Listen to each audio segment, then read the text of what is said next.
Hola, muchísimas gracias por estar aquí a todos, muchas gracias por invitarme además a esta conversación. Siento que es un privilegio más poder ayudar en algo a discusiones como estas, que son las discusiones que de verdad tienen sentido en un país donde todos sabemos que hay una larga cadena que termina en cómo son o no incluye a las personas en situación de discapacidad. Pero esto empieza claramente desde los colegios y ahí tenemos un tremendo cuello de botella y todos los que están sentados aquí lo saben muchísimo mejor que yo. Lo primero quiero agradecer que esté la persona del lenguaje de señas acompañándonos. Es uno de los gestos importantes para hacer inclusivo el desarrollo de la vida cotidiana. Por eso, por ejemplo, en CNN Chile, en nuestros noticieros, más allá de lo que nos exija la norma, hemos optado por incluir en todos los noticieros lenguaje de señas. Así es que Cristian, Catalina, Tomás, Sandra, muchísimas gracias por sus palabras y por estar aquí hoy día. Y vamos a recibir las palabras de ustedes, las preguntas de ustedes. De hecho, voy a chequear a ver si ya están llegando y si estamos bien con la conexión a Internet. Vamos a revisar de inmediato. Ya tenemos de hecho preguntas y vamos a ir viendo lo que ustedes van preguntando. Hay otros que envían felicitaciones también por el seminario y a veces se van repitiendo también las preguntas. Así es que vamos a ir viendo. Pero lo primero que me gustaría preguntarles desde mi perspectiva, brevemente una vuelta para ustedes desde las miradas que cada uno tiene, me gustaría escuchar cuál fue la mejor y la peor idea que escucharon hoy día en las exposiciones. El ministerio primero. Pueden empezar como quieran, pueden comenzar como ustedes quieran. Yo me me ha tocado estar con Catalina en otras ocasiones y como en general mucho de lo que decimos refiere finalmente al ministerio por cultura o porque hay normas que desde ahí se van dando a conocer. Le voy a dejar al final la palabra a la Catalina porque típico que le llegan a ella. Le llegan a ella en general los cuestionamientos, así que para que pueda ella en el fondo dar cuenta. Así que piensen entre los tres cuál quiere comenzar con... Yo tengo... Ok, entonces le damos la palabra a Sandra, directora del Colegio de Ciegos Santa Lucía. Te escuchamos a ti primero entonces. Básicamente tengo una de las que me parece la mejor idea y la planteó Cristian, que tiene que ver con la formación de los profesores de todas las áreas en el tema de la inclusión. Porque efectivamente no podemos hablar de inclusión si no preparamos, es preparar el ambiente finalmente, eso es. Así que me parece que es como la base para que el sistema efectivamente tenga éxito. Y la peor idea no la tengo porque me puedo... ¿Pero cómo? No tengo una así como que la... Bueno, ya, le voy a cambiar el nombre porque se me va a poner tímido los panelistas. Algo con lo que no estarías de acuerdo, que te parece que sería mejorable. Voy a poner más diplomático.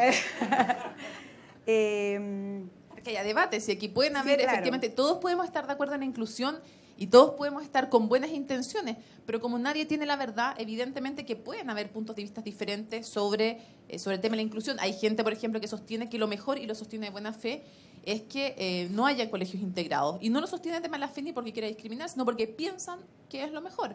Hay otros que les parece un escándalo aquello. Por eso no estoy atribuyendo una mala intención a un punto de vista diferente. Yo creo que podría ser una idea mejorable el enfoque de los PIE, que se habló en algún minuto. Se habla, bueno, Cristian también lo mencionó como 2.0 acá.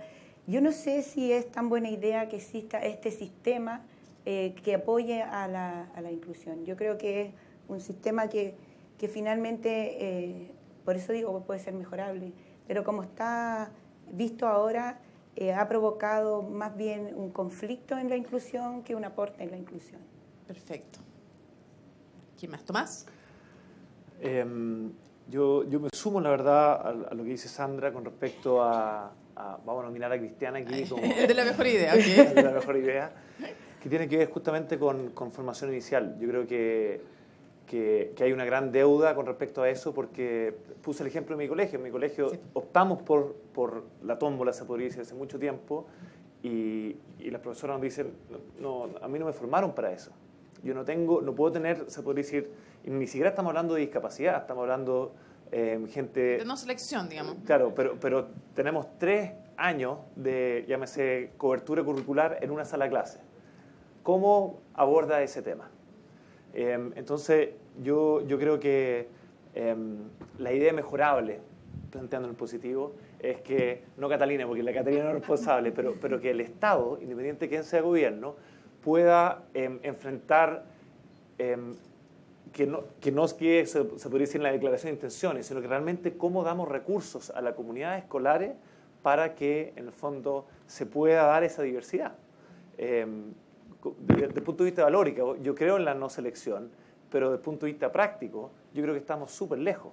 Entonces, para darte cuán lejos estamos, hoy día la ley, que nos demoramos 2 años en discutirla, no considera que uno puede agarrar a estudiantes y separar al grupo A y al grupo B. Dentro de la escuela uno puede hacer la tremenda selección que hoy día existe. Y eso va a seguir pasando. Entonces, creo que le faltó terreno. Le falta pasar de las buenas intenciones a mucho más pragmatismo, porque, como dice, del dicho al hecho hay mucho trecho. Y yo creo que esa distancia todavía sigue siendo grande.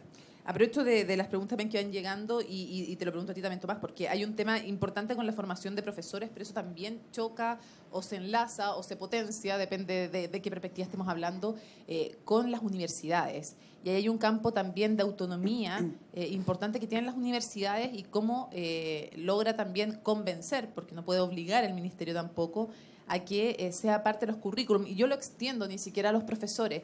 Me ha tocado conversar en muchas áreas. En general no hay profesionales, desde un dentista hasta un arquitecto, que sea formado en su facultad para, desde su profesión, pensarla para todas y para todos.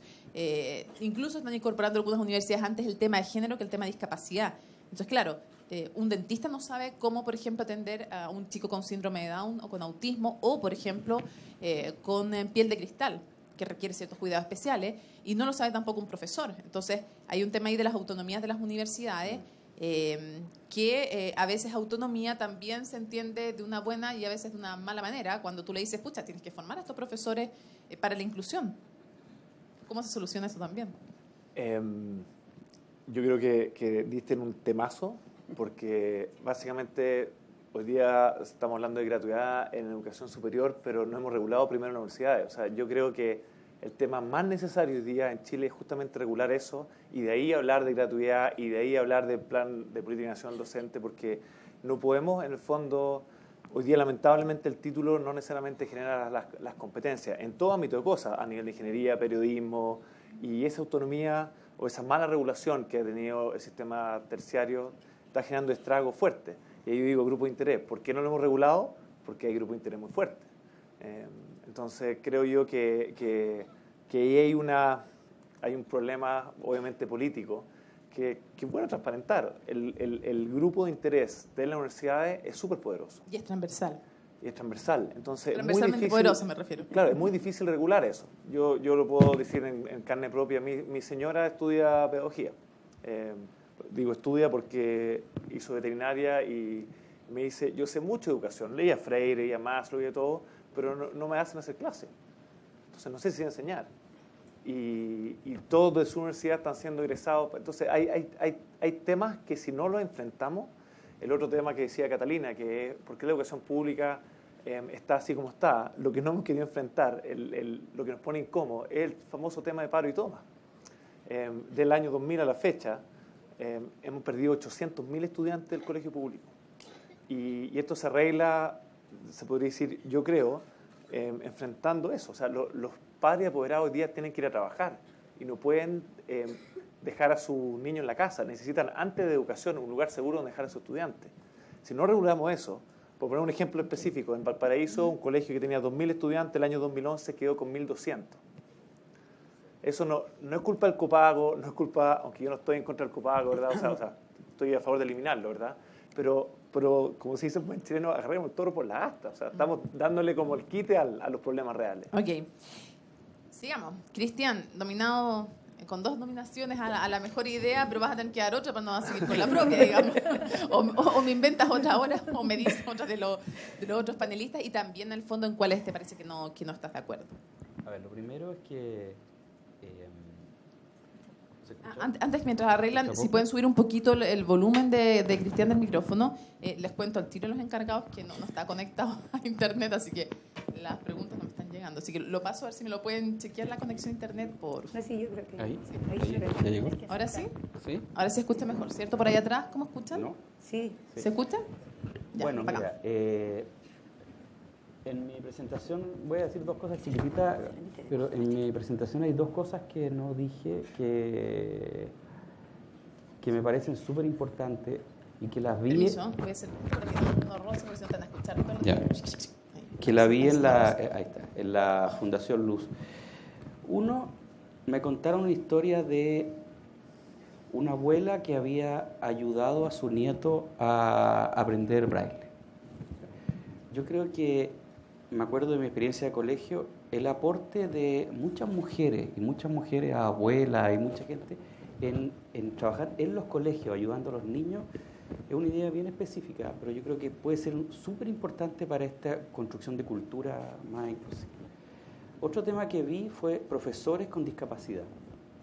Yo creo que ese es otro tema central para entender la docencia desde otro punto de vista y que no se habían dicho, pero me parece fundamental. Ahora, respecto a la idea, yo creo que tenemos un problema en Chile en que sostenemos muchos elementos del sistema educacional sobre los hombros de los profesores. Por ejemplo, tenemos la típica discusión que yo tengo siempre con el ministerio, que es que tenemos un lujo que se llama jornada escolar completa, pero los profesores no tienen hora para preparar clases. Entonces yo les digo, ¿por qué no achican 2 horas de la jornada escolar completa y le dan 2 horas adicionales a los profesores? No sé por qué no, ¿ya? Porque los niños tienen que estar más horas en la sala. Bueno, generemos un sistema de talleres, etc. Pero hay muchas cosas, y lo que decía Tomás es lo mismo. Ahora la inclusión la vamos a cargar sobre los hombros de los profesores. Ahora, el sistema está estableciendo recursos para eso. Entonces la pregunta es cómo vamos a gestionar en las escuelas que realmente esos recursos y la carrera docente le den condiciones a los profesores para realmente poder hacer su trabajo. Porque si seguimos con este sistema de remuneraciones, de horas no lectivas y todo como está hoy día, vamos a seguir recargando toda la reforma en hombros de los profesores. Entonces, a mí, no sé, la cosa que no me parece o la idea es que realmente tenemos que enfocarnos a generar condiciones de trabajo adecuadas para que los profesores puedan ejercer su trabajo. ¿Alguna idea que no te pareció muy buena de lo que escuchaste? Mira, lo que a mí no me parece es estas distinciones tan marcadas entre los caminos que decías tú, que lo dije, de escuela especial y escuela regular. Yo creo que aquí hay que hacer que trabajen juntos las dos instancias, tendiendo a una política de inclusión, eso de todas maneras. Pero la experiencia demuestra que hay que determinar para cada niño ciertas trayectorias, y esas trayectorias pueden ser de inmediato a la escuela regular o pueden ser adquirir ciertas habilidades en la escuela especial para luego ir a la escuela regular o finalmente vivir todo su proceso en la escuela especial. Pero eso tiene que ver con el niño. Entonces, estas definiciones de uno o lo otro a mí no me parece. Sí me parece que hay que tender a la inclusión social, o sea, que todos vayan a la escuela regular en la medida que se pueda. Y para eso hay que cambiar una serie de incentivos que están hoy día en las leyes y en la forma de financiamiento que están afectando esta cosa. Catalina. Bien. A ver, Buena idea y mala idea. Buena idea y mala idea. Voy a incorporar una buena idea que no se ha dicho, porque también estoy de acuerdo y sobre todo con lo que dice Cristian de que van a incorporar ciertas indicaciones a la política docente respecto a la educación especial y a la educación inclusiva. Pero otra idea que a mí me gusta es lo que señaló Tomás respecto al diseño de políticas con más trabajo de terreno. Yo creo que muchas veces se piensa que efectivamente existe como un grupo de iluminados dentro del Ministerio de Educación y los políticos, y yo no niego que existe eso como una tradición importante en nuestro país, pero también yo creo que estamos haciendo esfuerzos importantes que yo creo que es importante señalarlos, porque yo soy una convencida de que las políticas se construyen en sentidos de ida y vuelta. no soy partidaria de estos modelos como únicos de arriba hacia abajo o de abajo hacia arriba, sino que yo creo que justamente el diseño de política tiene que ver con la interacción. Y hay 2 o 3 cosas que nosotros hoy día sí estamos haciendo. Por ejemplo, partimos con un piloto de admisión inclusiva. Invitamos al núcleo duro, que son los liceos bicentenarios, a tener procesos de admisión no selectiva progresivamente. Hay 30 liceos que empezaron este año y acabamos de hacer una ronda de visitas a todos esos liceos para saber exactamente cómo le está yendo. No solo cómo hicieron el proceso, porque el proceso después va a estar regulado de forma más general, sino qué es lo que ha ocurrido dentro de los establecimientos en ese proceso, cuáles son las tensiones de los profesores justamente, cuáles son sus necesidades, etcétera. Y lo otro que estamos haciendo es que yo creo que uno de los elementos fundamentales para ir construyendo, comillas, cultura inclusiva, prácticas inclusivas, es ir transformando las prácticas y la experiencia pedagógica en los establecimientos. Nosotros como coordinación, que nuestro fin es ir generando las políticas de apoyo al sistema escolar para pensar en este paso a una educación inclusiva, decidimos no partir diseñando estrategias pedagógicas o un modelo, sino que levantando experiencias.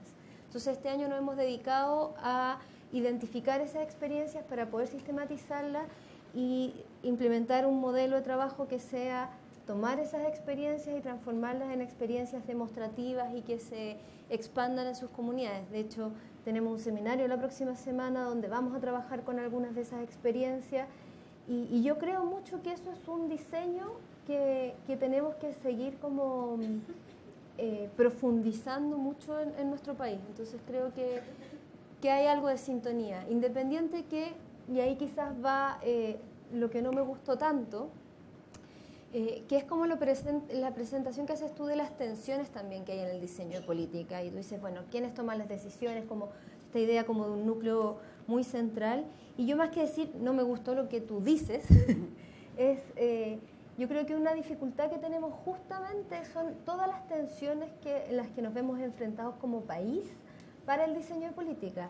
Los grupos de interés, yo creo que esta reforma, la reforma de inclusión, fue una reforma muy compleja porque afecta a muchos intereses. Entonces, hay cosas como la que tú propones que no se hicieron porque tampoco se puede como estirar el elástico hasta un punto en que se corta, ¿verdad?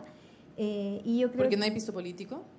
Yo creo que no solo piso político, sino que también piso técnico y real en las escuelas. Y yo diría que los grupos de interés no son solo los políticos. O sea, aquí se movilizan los estudiantes, se movilizan los profesores, se movilizan los gremios de sostenedores, etcétera. Entonces yo creo que efectivamente... Bueno, todo eso es muy político, digamos. Es muy político. Puede que no sea político partista, pero es muy político. Sí, efectivamente. Entonces yo creo que nosotros vivimos... Esta reforma es una reforma que requiere lograr avanzar respecto a esas tensiones. Y otra tensión que tiene que ver es esta idea entre la regulación centralizada y la autonomía, que yo creo que es una tensión en nuestra organización política general como país, pero que también es una tensión como en la forma en que cada uno de los ciudadanos, me incluyo yo como ciudadana también, independiente del rol que tenga en este momento, tenemos esa tensión porque queremos más autonomía, decimos, bueno, que los profesores o los directores puedan decidir, pero a la vez decimos, bueno, pero necesitamos mucha más fiscalización, porque el problema que tenemos es que no se fiscaliza, entonces los directores hacen lo que quieren. Okay. Uno escucha generalmente esas dos cosas juntas. Quiero preguntarle a Sandra, recogiendo preguntas que van surgiendo también y que ahora sí están llegando.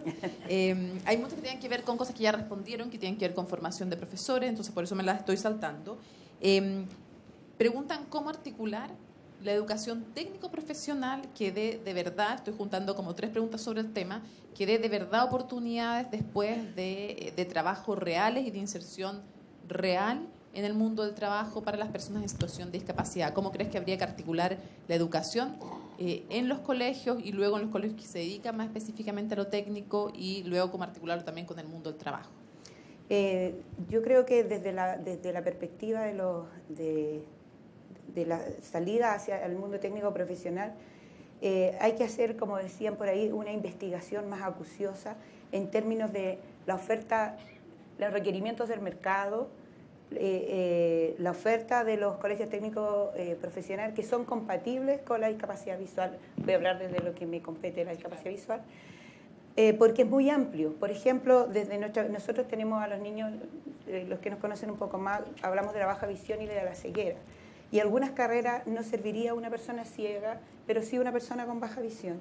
Entonces ahí viene desde el estudio, el reconocimiento, el saber con certeza las habilidades necesarias para realizar tal o cual tarea. Y efectivamente hay algunos de nuestros jóvenes que una vez terminada la enseñanza con nosotros han ingresado a alguna carrera técnico profesional. En términos de la salida laboral ya es un tema un poquito más complejo, pero existe de manera creciente y podemos seguir trabajando sobre ello, políticas de inserción laboral que partieron desde Senadi en su minuto, que tiene en esta, quizás se requiera igual en un proceso inicial una inserción laboral selectiva, o sea, puesto de trabajo versus persona que lo va a desarrollar. Pero lo que yo creo que es la principal mirada es investigar para tomar las decisiones correctas en esa línea. Es un área que interesa muchísimo. Muchos de nuestros estudiantes no quieren ir a la universidad, les gustaría desarrollar alguna carrera técnico profesional. Nosotros hemos averiguado al respecto, pero aún es muy difícil. Incipiente. Y otra cosa que es también el desconocimiento por parte de los propios colegios técnicos profesionales, y de nuevo viene esto de educar y de visibilizar y dar a conocer. No pueden creer que una persona con baja visión o ceguera pueda hacer una tarea de las que ellos imparten. Parten por no poder creerlo. Después quizás en la conversación y en el demostrar pueden ellos convencerse un poco, pero es una tarea difícil. Tengo otra pregunta ahora para Cristian. Cristian, en general vemos este tema desde lo macro muchas veces, desde las normas, las instituciones, pero hay temas también que tienen que ver con dentro de la sala de clases y dentro de cada familia. Yo le invito a ustedes también a preguntarse, los que están acá como público, si ustedes o alguien que ustedes conozcan en sus colegios o en sus familias no han también dicho, yo no quiero este compañero en situación de discapacidad, o si no lo han escuchado, porque yo lo he escuchado. Yo lo viví en mi colegio, lo he escuchado de papás en seminarios en que se sinceran y dicen, yo no quiero que mi hijo se atrase, y probablemente porque muchas veces la discriminación también viene del desconocimiento, de no saber cómo una persona en situación de discapacidad en una sala de clases eleva en general el rendimiento académico y mejora el clima en la sala de clases, pero también cómo se trabaja con los padres, porque en el temor de lo que mi hijo puede dejar de aprender equivocadamente, estamos de acuerdo los que hemos visto el tema, pero ahí también se fundamenta una resistencia importante en los colegios. A ver, bueno, algo dije en la presentación. Yo creo que el problema que tenemos es que confundimos inclusión con acceso. Y creemos que dado el acceso, el tema está resuelto. Entonces resulta que la familia entra a un colegio donde el niño no tiene ninguna posibilidad de que lo atiendan y empiezan los reales problemas. Entonces,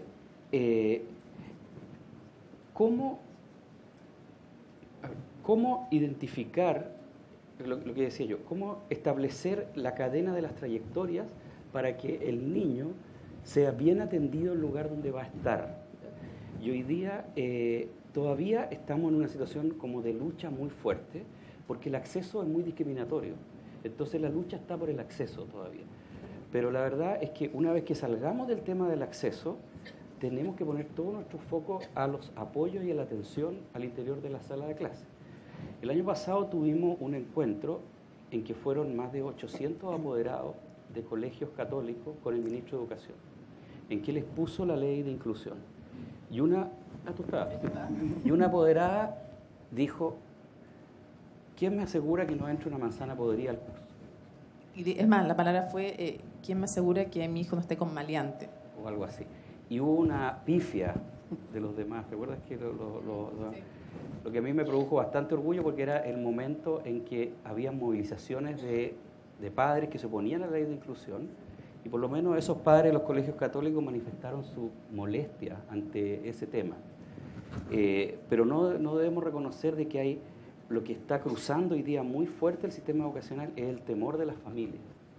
Entonces, Lo primero, yo creo que el temor está dado porque el foco que le hemos puesto a la educación tiene que ver con ciertos resultados que solamente en teoría se deberían lograr si los niños están con grupos de pares del mismo nivel y que se pueden desarrollar. Pero no miramos que la educación, esa pequeña sociedad que es la escuela, está formando ciudadanos que tienen que aprender a convivir con otros. El gran problema de este siglo no va a ser saber cuántas matemáticas sé, va a ser cómo yo aprendo a convivir con otro, a relacionarme con otro, a comunicarme con otro. Y ahí la diversidad tiene un valor central. Mientras no entendamos ese asunto, la gente va a tener un miedo terrorífico a mezclarse con los otros, porque resulta que va a creer en su mitología que eso me va a impedir entrar a la universidad, etc. Tomás, una pregunta también para ti. Dicen, ¿cuáles son las prácticas que se deben implantar para permitir una cultura inclusiva desde tu experiencia en terreno, lo que visualizas como sostenedor a través de los docentes que manifiestan que no tienen la formación para atender en la diversidad de los estudiantes? Hay como 2 o 3 preguntas en que piden algunas ayudas o ideas concretas de qué prácticas sirven para que efectivamente los docentes aprendan. Pues están de acuerdo, todos dicen ya sabemos que no hay una formación real respecto al tema de la inclusión de los docentes. ¿A través de qué prácticas alguien que ya salió de la universidad se le enseña sobre inclusión? Es una pregunta bien amplia. Voy a responder en una dirección, no es lo único, pero quiero responder en la misma dirección agarrando la pregunta anterior que respondió Cristian. Cuando el apoderado dice que se atrase, la pregunta es ¿en qué? Y el profesor hoy día tiene una gran presión por una cobertura curricular. Entonces, lo que primero tiene que hacer el profesor es decir, ¿sabes qué? Este currículum, en el fondo, lo tengo que ver de manera totalmente estratégica. O sea, no tengo que ir a todos los aprendizajes esperados, porque lo que yo necesito es generar otras habilidades también, para que tengan un orden de magnitud del tamaño de este problema en la educación en Chile. El currículum en Chile tiene que responder más o menos 3 preguntas cada 45 minutos. En Estados Unidos hace una. O sea, estamos tratando de enseñar 3 veces más en contenido, pero estamos a costa de eso, sacrificando, se podría decir, la profundidad, generando otras habilidades, como decía Cristian. Entonces, yo recomiendo, no diga esto en el ministerio, pero agarrar el currículum y decir chao. Chao. O sea, no podemos tener un incentivo a la cobertura curricular, tenemos que tener un incentivo a generar la competencia, la habilidad. Y ahí, en el fondo, tener inclusión en la sala de clase es una tremenda oportunidad. Igual voy a ser abogado del diablo, para que a mí no me aplaudan, no se preocupen. No importa. Te acostumbras. Pero ahí van a venir también los papás que van a decir, a ver, ¿cómo es esto?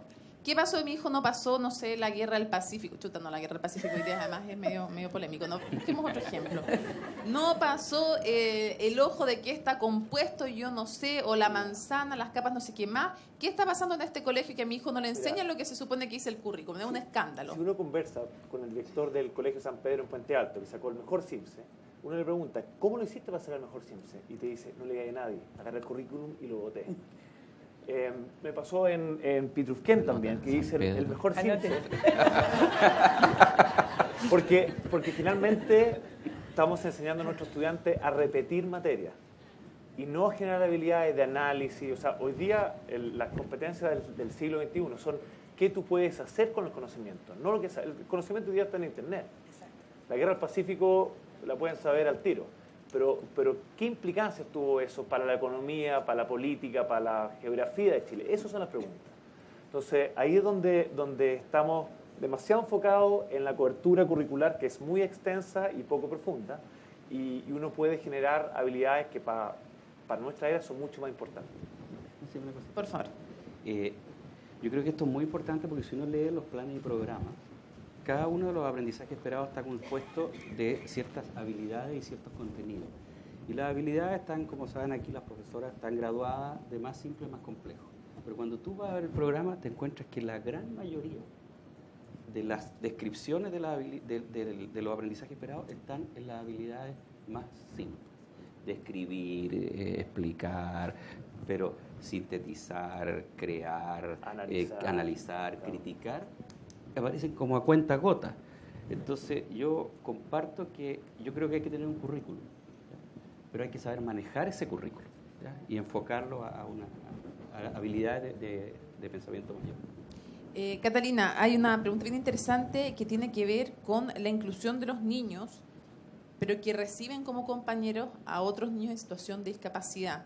Si hay también una mirada o no, dado que conviven diariamente, y no necesariamente desde pequeños, que sería lo ideal desde mi perspectiva personal, que si hay alguna forma también, o sea, pensado cómo a ellos también capacitarlos, cómo a ellos hablarles del tema para que ellos también tengan un ambiente inclusivo con estos compañeros que reciben.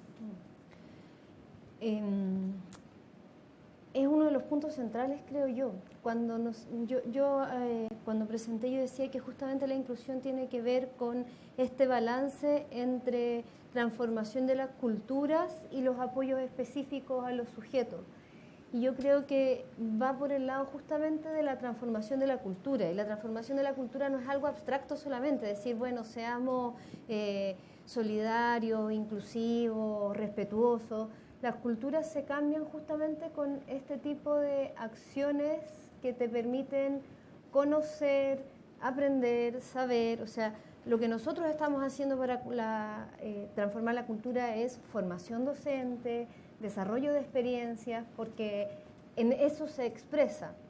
El Ministerio en general no trabaja directo con los estudiantes, sino que orienta más bien su trabajo hacia los profesionales que trabajan con los docentes, o sea, con los estudiantes. Yo creo que desde ese lado hay que canalizarlo. Son los mismos docentes que preparan a sus estudiantes. Hace muy poco estuve, ya no me acuerdo exactamente el contexto, pero alguien contaba un ejemplo, no sobre discapacidad en particular, sino que alguien que había ido a estudiar a un país de habla inglesa y que cuando llegó con su hijo a un nivel de primer ciclo básico, que estaba muy asustado, no sabía hablar inglés, en la puerta había 2 niños más esperándolo para recibirlo. Y contaba la experiencia de su hijo como el espacio de acogida más importante que había tenido. Y yo creo que son ese tipo de acciones que son posibilidades que las mismas escuelas y los mismos profesores desarrollen, las que generan la posibilidad de inclusión. Y yo creo que lo otro, que también lo habían dicho, lo estaba pensando desde antes, tiene que ver justamente con el conocimiento. Una cosa es como el conocimiento formal, técnico, que te expliquen, mira, sabes que este compañero tiene Asperger y resulta que él se va a comportar de esta manera, pero eso se juega en el conocimiento directo. Entonces yo creo que esos procesos se desarrollan una vez que en los colegios se deciden a implementar esa visión. Entonces nuestro rol es más bien hacia la orientación de los colegios y de los docentes. Sandra, preguntan si recuerdas algún alumno en concreto, cómo llegó y con qué herramienta salió del colegio. ¿Hay alguna historia que tú nos quieras compartir de la cual tú recuerdas en especial? Hay muchísimas. Pero voy a poner como 2 ejemplos, uno con mayor dificultad y otro con menos. Uno es la joven que aparece, que va en tercero medio, que es Catherine Figueroa. Ella llegó en estimulación temprana. Nosotros atendemos a bebés desde 2 meses, 3 meses de edad. Y voy a resumir la historia con papás muy aprensivos, buenos papás pero muy aprensivos, que no le vayan a pasar cosas, que no se vaya a caer. No es el caso de Catherine, pero voy a comentar que de repente con una mamá, yo decía, pero tranquila, qué sé yo, en estimulación temprana, su hijo aprendiendo a caminar, y me dice, es que se puede caer y no se sabe parar. Entonces yo le dije, ¿se ha caído alguna vez? No, no se ha caído nunca, me dice. Entonces digo, entonces ¿cómo se va a saber parar si no se ha caído nunca? Entonces yo lo grafico porque es como lo mismo que se está hablando, es como la experiencia de vivenciar. Y bueno, Katy avanzó, siguió, hay que decir que es aplicada, ella fue aplicada en el colegio con nosotros. Pero me comentaba ella, previo a la entrevista y en otras cosas, porque sigue participando con nosotros en el área de la música, que dijo, pucha, profe, me decía yo, en la escuela no tenía que estudiar tanto y me iba bien, pero ahora tengo que estudiar mucho, me dice, pero le sigue yendo bien. Ella tiene promedio sobre 6 y está entre los primeros del curso. Y y bueno, quiere ser abogado y quiere tener una vida, tiene ya ella como toda su vida más o menos organizada. Ese es un caso que recuerdo. Y lo otro es casos como con mayores, muchas más dificultades, digamos, con algunos otros déficits agregados, que ya una niña que no veo hace algún tiempo, pero ella llegó porque era muy prematura, tenía, no sé, trabajaba también, además del tema de la ceguera, estaba en Teletón, con el tema de la discapacidad física. Una profesora que ya no está con nosotros, María Muñoz, me comentó una vez que la tuvo que llevar corriendo a la posta porque se le ahogó y fue terrible, pero desde no afirmar la cabeza hasta, resumo también, salir, bueno, de 8º año básico, terminar su educación, terminó 2 años en uno, ella tenía algunas dificultades cognitivas, pero se desarrolló en el área de la música, socialmente muy adecuada. Ella podría hacer muchas cosas. Yo hace tiempo que no la veo, pero se ve esto en el ejercicio y en la constancia de todo aquí el sistema, no es el colegio, la familia, se logran muchas cosas. Tenemos más preguntas todavía. Cristian, preguntan si podrías tú describir someramente cómo te imaginas tú un PIE 2.0 con cosas concretas y el ideal. O sea, ¿cómo mejor debería ser un PIE 2.0 con un par de tips? A ver, ¿Qué mantendrías? Otra pregunta decía, ¿qué mantendrías, qué no sacarías por nada de lo que hay y qué agregarías? A ver, lo primero es que el PIE hoy día está establecido con apoyos individuales a niños y está financiado de acuerdo a un pago por niño. Y el grupo de profesionales que se establece debe ser financiado con ese pago. Eso implica que hay escuelas, por ejemplo escuelas rurales, que son pequeñas, que no tienen una masa crítica de niños que son calificados con necesidades educativas permanentes o transitorias, que le dé el financiamiento para financiar profesionales. Entonces uno de los problemas grandes es que tenemos muchas escuelas que no tienen masa crítica correspondiente para financiar profesionales. El otro es que los profesionales están tan regulados en su acción, o sea, 3 horas para esto, 2 horas para esto, 1 hora para esto, con estos niños, que finalmente los profesionales PIEs terminan siendo personas que atienden individualmente a sujetos, ya sea en una sala especial o en la sala de clase. El sistema debería ser distinto, debería ser que las escuelas cuenten con un sistema de profesionales de base que atienden a todos los niños, ¿ya? Y que no tienen una limitación de un financiamiento basal, de un financiamiento por alumno, sino que tienen un financiamiento basal que permite que esos profesionales funcionen y hagan planes de trabajo con todos los alumnos y planes de integración. Y que obedezca a una base más o menos estandarizada de las situaciones que ocurren en las escuelas. Y eso apoyado en un sistema territorial como el que van a hacer de educación pública, en el que ante situaciones de mayor complejidad el territorio tenga profesionales de apoyo que puedan ir. Porque no todas las escuelas, hay situaciones de mucha complejidad que no están en todas las escuelas y que requieren profesionales muy especializados. Esos tienen que estar en un sistema territorial más grande, pero con una cercanía presente hacia las escuelas. De ahí la importancia de mucha experiencia que hay en las escuelas especiales que pueden convertirse en estos centros de apoyo territoriales para ayudar a las escuelas normales. Entonces, es la duplicidad de un sistema basal al interior de cada escuela con profesionales que todas la tengan de acuerdo a la realidad de lo que ocurre y no disponible por los dineros, porque además eso produce una distorsión tremenda, porque necesito pagar profesionales, entonces necesito tener más niños con necesidades educativas especiales y se produce un incentivo a diagnosticar niños de una manera que no debieran ser diagnosticados. Pero además ese diagnóstico, al estar vinculado con el financiamiento, es tan fuerte que produce lo que dice Cata de este dilema de la estigmatización. Entonces, si por el contrario, tú reconoces que los niños tienen discapacidades, pero todos tienen necesidad en el sistema y los profesionales los atienden a todos, o algunos con mayor especificidad, cambia la lógica. Perfecto. Otra pregunta, Catalina, para ti. Preguntan qué está considerando desde el Ministerio para los jardines infantiles desde la ventana más privilegiada que tiene un niño en sus primeros 2 o 3 años de vida, comenzar con estimulación cuando este niño tenga necesidades educativas especiales o directamente esté en situación de discapacidad. Si se está haciendo algo seriamente respecto de los jardines infantiles o queda a la buena voluntad y la creatividad de cada equipo. La educación preescolar, parvularia, si me escucha alguien me mata.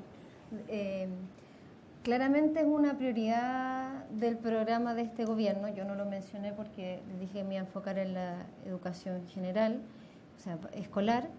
Entonces, yo creo que hay un tema principal que es el tema de la cobertura, que no es menor. O sea, uno puede decir, bueno, pero eso es para todos los niños, pero no es menor porque al aumentar la cobertura, uno de los elementos y que la mesa que dirigió Cristian propuso es que hay que intencionar que el sistema escolar regular pueda atraer lo antes posible a los estudiantes, o sea, a los niños pequeños hacia la escolaridad, porque ahí la escolaridad y los jardines infantiles muchos son un espacio donde se articulan las redes y los sistemas de protección de los niños.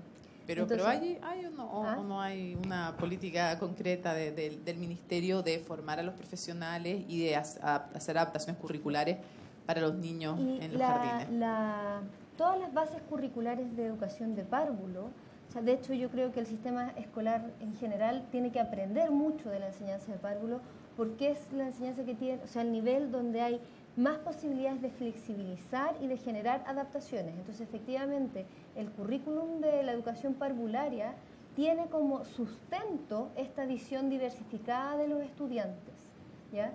Entonces, es una de las bases o de los elementos como de diseño fundamental de la educación parvularia. Por eso digo yo que el tema de la cobertura no es menor, porque en la educación parvularia sí está integrado esto.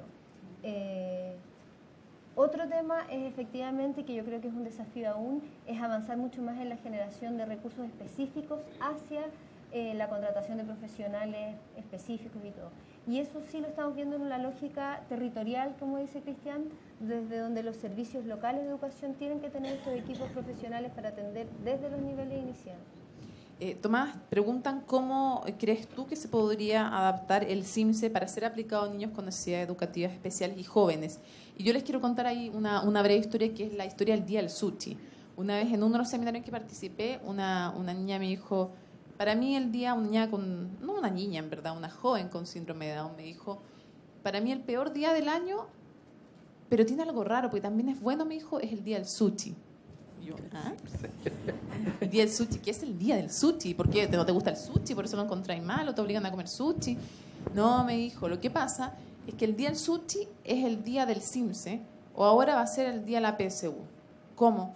Claro, porque mi mamá, para que yo no me sienta mal en mi colegio, que tiene una tremenda integración, me saca y me lleva a comer sushi. Y por eso es el día del sushi. Me encanta comer sushi. Pero me gustaría que no tuviera que salir de la sala cuando están esas pruebas en que si me las adaptaran, si me las mediaran, yo también, y si no quedaran en el tarro de la basura, además, como quedan normalmente los de los jóvenes en situación de discapacidad, yo no tendría que ir al día del sushi ese día. Entonces, con esta como historia de telón de fondo de jóvenes y de niños que están en situación de discapacidad y son plenamente conscientes de la discriminación que sufren en los días de evaluación, muchas veces, te quiero preguntar cómo crees que se podría adaptar esta medición. Es difícil tu pregunta porque depende de la discapacidad, ¿verdad? Pero yo igual haría dos cosas. Uno, creo que el CIMSE debiera estar orientado a un currículum mucho más, se podría decir, menor. Hoy día es demasiado extenso, datos que son relevantes. El CIMSE de octavo básico tiene, se podría decir, materia de cuarto, quinto, sexto y séptimo, y octavo, obviamente. Y la gente de octavo básico domina el currículum, menos del 10% de quinto básico, menos del 10% de sexto básico. Entonces, ¿verdad? Esta ley de rendimiento creciente, estamos abarcando mucho y se podría decir aprendiendo poco. Pero ese punto ya lo hice anteriormente. A mi juicio, lo más relevante es entender que la educación es más allá del CIMSE. O sea, yo no estoy partidario de eliminar el CIMSE, yo soy partidario de medir otras cosas. Hoy día la literatura ha demostrado que hay otra cosa muy interesante, lamentablemente no se miden. Entonces, uno tiene que entender que el CIMSE es limitado, pero es importante. Y tenemos que ampliar ese ámbito de cosas. Hay todo un tema, lo que a mí me encanta todo lo que se habla del desarrollo del carácter, que uno puede hacer encuestas y medir eso. Es sumamente interesante, en el fondo, medir otras cosas donde estoy seguro que estos estudiantes van a ser mucho más fuertes que un estudiante sin ese nivel de discapacidad o tiene otra capacidad, ¿verdad? Entonces yo creo que tenemos que tener otros instrumentos, no solamente un instrumento para medir otras cosas. Ahora, quiero llevarles como un debate, una pregunta común para todos. Muchas veces habrán escuchado, les habrá pasado incluso a algunos de los que están acá, que llega una familia con un joven o con un niño o una joven o una niña en situación de discapacidad y el colegio dice, mira, yo feliz de recibirla, pero feliz, pero no estamos preparados. Entonces, ¿cómo le vamos a hacer eso a tu hija? O sea, o a tu hijo, ¿cómo en el fondo vamos a recibirlo en un colegio que no está preparado? Va a ser un daño al final. Entonces, mi pregunta es mucho más radical. Yo me imagino que a nadie se le ocurriría dar permiso para el funcionamiento de un colegio sin baño. O sea, como que todos dirían, no, ese colegio no puede abrir, no tiene baños, ¿cómo abrir? O sea, no, absurdo, no puede. O un colegio sin, no sé, sillas y mesas y bancos, dirían como, no sé de qué estamos hablando. Mi pregunta es, ¿por qué el hecho de no tener lo que un colegio debiera tener, que es un equipo que pueda trabajar en la inclusión, es algo permitido? Porque es una excusa súper simple también para los que no quieran recibir el decir no estamos preparados. O sea, me suena muy contradictorio con el concepto de colegio. Así como en la universidad me suena súper absurdo que no haya diversidad, o sea, me choca hasta con el nombre. ¿Cómo sigue siendo una excusa todavía y cómo puede seguir siendo una excusa el no estar preparado para recibir a alguien para no recibirlo? Es como un círculo un poquito vicioso. ¿Quién quiere empezar?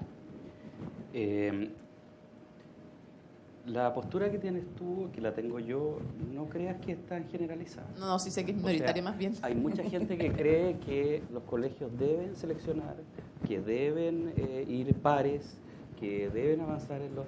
O sea, no es algo tan así. Y el PIE se estableció como voluntario precisamente para ir, así entiendo yo, probando, instalando y ayudando a los colegios a insertarse y no... Porque si se ponía como una obligatoriedad iba a ser un desastre. De hecho, ya siendo voluntario ha costado mucho que funcione, pero si se lo ponía a colegios que no tenían la voluntad, hubiera sido un desastroso, absolutamente. Y yo creo que estos procesos son procesos de años. Toma su tiempo para ir cambiando las culturas. Yo creo que el PIE ha tenido un impacto importante de cambio de cultura. Y efectivamente nosotros tenemos que llegar a una concepción de que lo que hace la diferencia en un colegio es su proyecto educativo, pero todos los alumnos, cualquiera sea su condición humana, social, religiosa, política, de discapacidad, tienen el mismo derecho para entrar y no pueden ser seleccionados por ninguna de ellas. Y el colegio, en un concepto de educación inclusiva, debe buscar la herramienta para atenderlos. Y tenemos que llegar a ese concepto.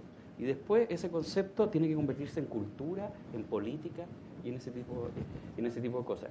Y ahí yo discrepo un poco con Tomás, porque efectivamente creo que las personas hacen la diferencia, pero las políticas públicas generan elementos de tal fuerza que van construyendo cultura.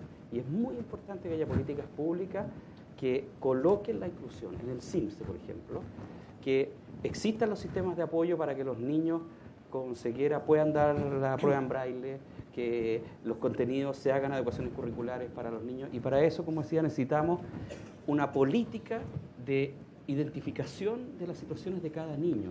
Porque también, como decías tú, después hacemos que el niño dé el CIMSE. ¿Y qué hacemos con el papelito del CIMSE? ¿Lo tiramos a la basura o es un elemento para saber qué está pasando con ese niño y cómo mejoramos? Entonces, esta es una cosa mucho más global, pero lo primero es que todos tenemos que llegar en este país a la convicción que tienes tú y que otros países la tienen, que es todo colegio debe estar preparado para recibir a cualquier niño. Tomás, como te hicieron la ilusión. Lo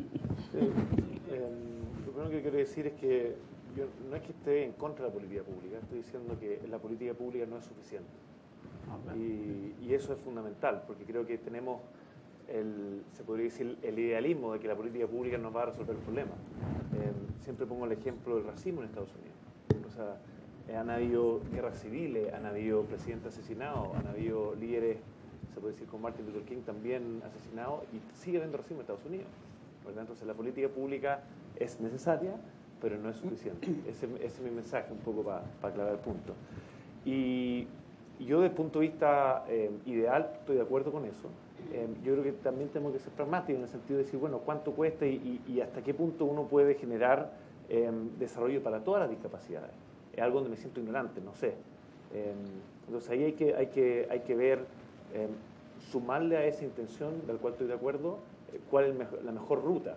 Me gusta cómo lo plantea Cristian como algún deseable, pero uno tiene que calcular los números, ver la geografía, la distribución, y ahí yo me declaro en el fondo ignorante porque no sé cuán posible es. Y donde sí creo que también creo que es algo prioritario lo que tú dices. Y ahí es donde uno dice, pucha, ¿por qué no gastamos plata en eso, en generar esas capacidades versus en otras cosas? Y yo sí pelearía pesos, se podría decir, para que lo que ustedes están diciendo suceda. Al respecto, los temas planteados nos tocan muy de cerca. Primero, como comentaba Javiera en el video, esto de que ella, claro, fue a 5 colegios, pero ella cree que le dijeron que no porque no había vacante, sino porque ella era ciega, ¿no? Y ellos lo entienden, así como la niña del sushi entiende perfectamente que la están discriminando. Ella quisiera ir a un colegio cerca de su casa y va a tener que desplazarse muy lejos. Eso por una parte. Pero por otra parte también quiero yo tomar la idea de que efectivamente son las personas y los colegios los que tienen que estar efectivamente convencidos para poder recibir a las personas con discapacidad, porque si no pasa lo que ha pasado en nuestro ámbito en el tiempo, en que efectivamente los reciben, pero no aprenden, no avanzan. Entonces, muchos jóvenes que ahora ya han terminado con nosotros y están en enseñanza media, se fueron, antes en el colegio se hacían estos proyectos de integración, se llamaban, ¿no? Hay profesores quizás que están aquí que trabajaron en ellos, el profesor iba al colegio y educaba a la comunidad y ayudaba al estudiante, pero no avanzaban, y terminamos cerrando ese programa como institución y se devolvieron al colegio y después salieron del colegio a integrarse ya definitivamente sin la intervención nuestra. Pero es porque no aprendían, no avanzaron. Sí lo recibían, y a veces lo recibían por el tema de la subvención o por lo que fuera, pero no había futuro. Y otra cosa que quiero yo dejar ahora presente, el tema del CIMSE, que a mí me parece bien que existan mediciones, porque es lo que nos permite mejorar. Pero en educación especial no podemos mejorar, porque nosotros hace años que estamos solicitando, y yo junto con otros directores de otros colegios de ciegos mandamos incluso cartas a los ministros de la época para solicitar los resultados propios de nuestros CIMSE. En este minuto estamos dando solo en sexto, pero antes se hicieron unos de prueba en cuarto y en octavo. Pero siempre los resultados de llegar los últimos son resultados generales. Las agrupaciones que han hecho en discapacidad visual tienen que ver con los niños que están integrados en colegios regulares y los niños de escuelas especiales. 2 grandes grupos, 2 grandes resultados. ¿Cómo mejoro mi colegio con un resultado tan general? Sin desmerecer el otro, pero a las directoras de otros colegios con las cuales yo me junto, también les interesan sus propios resultados, porque les encantaría saber cómo funcionar. Los matemáticos y estadísticos con los cuales hemos conversado al respecto, dicen que hay un tema logístico matemático que no permitiría dar. Pero yo creo que en los tiempos que estamos se podría ver a lo mejor un sistema distinto de medición que igual nos permitiera conocer nuestros resultados para mejorar. Porque existe esa, que yo sé que es un problema ya que trasciende al tema propiamente de evaluación. Claro. Entiendo. Para cerrar, Catarina, te damos la palabra para que te refieras a lo que hablamos, porque ya se nos va acabando el tiempo. Puede sonar reiterativo, pero yo creo que es justamente el problema que tú pones es la tensión entre la regulación y las culturas y las prácticas, lo que ocurre y los resquicios. Asimismo, como tal caso que dices tú, existen los cientos de casos de los directores o escuelas que le dicen, ¿usted está seguro, colegios de excelencia, que su hijo le va a ir bien en este colegio? Porque este colegio es muy exigente. Entonces, no ocurre solo respecto a la discapacidad eso.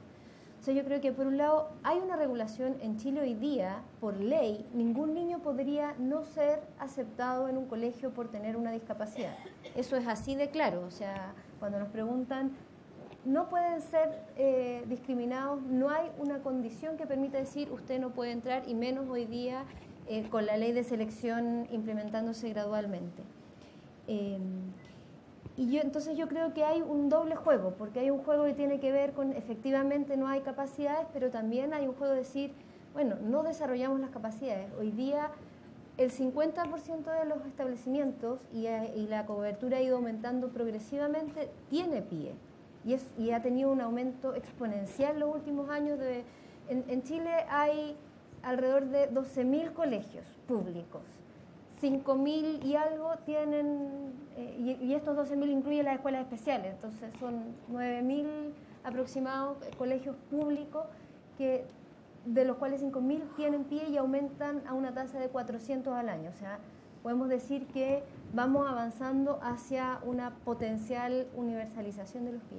Además, los colegios tienen los recursos de la subvención escolar preferencial, que también les permiten contratar docentes, o sea, profesionales de apoyo.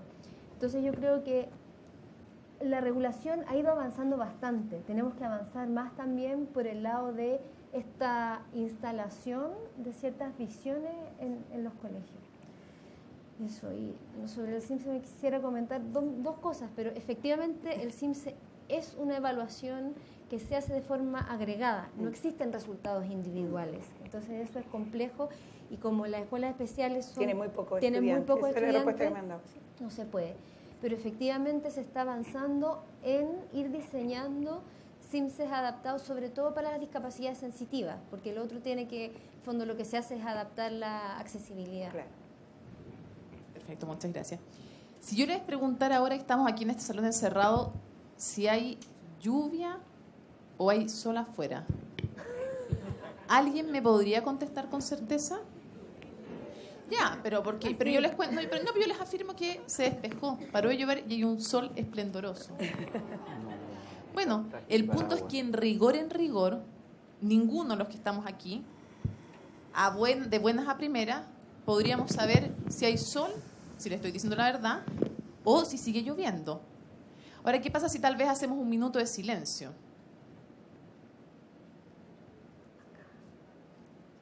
Uno podría tener una percepción de que efectivamente sigue lloviendo. ¿Y por qué les digo esto? Porque tal vez es súper concreto de la situación de discapacidad de la cual estamos hablando, la ceguera. En este momento estamos todos en igualdad de condiciones. No hay ni una ventana, no hay ni una diferencia entre nosotros. Y son las situaciones que empezamos a crear las que empiezan a crear también esas situaciones de discapacidad. Los que podemos caminar entramos acá sin ningún problema. Un par de daños que nos podrían haber hecho algún problema, en fin, pero salvo eso nada. Pero si les cierro una puerta, si les pongo un obstáculo, empezamos a estar todos en situación de discapacidad. Los quiero invitar a escuchar un párrafo, antes de terminar, de un verso que ustedes obviamente van a reconocer. Lo podríamos llevar al masculino también. Todas íbamos a ser reinas de 4 reinos sobre el mar, Rosalía con Efigenia y Lucila con Soledad. En el valle de Elqui, ceñido de 100 montañas o de más, que como ofrendas o tributos arden en rojo y azafrán. Lo decíamos embriagadas y lo tuvimos por verdad, que seríamos todas reinas y llegaríamos al mar. Es un poema que una vez me hizo leer una niña, porque todas íbamos a ser, cuando éramos chiquititas, todas íbamos a ser reinas, y ese reina tenía que ver con que nuestros sueños no tenían ningún límite. Probablemente muchos de los hombres pensaban en ser bomberos o en ser, no sé, carabineros o príncipes que salvaran a alguna princesa, qué sé yo, o alguna soñaba con ser una princesa que salvara a un príncipe también, ¿por qué no? Hoy día cada vez más. Y con el tiempo, lamentablemente, la realidad va cortando y va truncando esos sueños. Y hoy día sabemos que lamentablemente, y sobre todo para las personas en situación de discapacidad, es el techo de nuestros jóvenes, de nuestros niños, está siendo los recursos de sus padres, básicamente. Y eso no puede ser. Yo hoy día los acompañé, no como periodista de CNN Chile, no como conductora de un programa que tiene que ver con la inclusión. Hoy día, como cuando trabajo en estas cosas, los acompañé como mamá de Clara, de una niña con síndrome de Down, a la que tuvimos el privilegio de tener en nuestra familia durante 2 años y 4 meses. Ya se van a cumplir casi 2 años desde que partió. Y yo soñaba para ella un colegio, y fue el que escogí para mi hijo también, que recibiera a las personas en situación de discapacidad. No quería para Clara nada distinto de lo que quiero para Vicente, que es un colegio donde en las salas estén todos y todas. Y yo soñaba, por ejemplo, con un instituto nacional que o un Grange o un Santiago College que se peleara y que pusiera como prioridad uno a los jóvenes y a los niños en situación de discapacidad. Para mí, por lo menos, como mamá de una persona en situación de discapacidad, no existe un colegio de excelencia si no los recibe a todos. Para mí es mentira. Y yo con esa reflexión me quiero despedir con que todos y todas tienen derecho a soñar, y no solo a soñar en ser reyes y reinas, sino a ser reyes y reinas de sus sueños que se transformen en realidades y no que tengan como techo los recursos de sus padres. Gracias por habernos acompañado.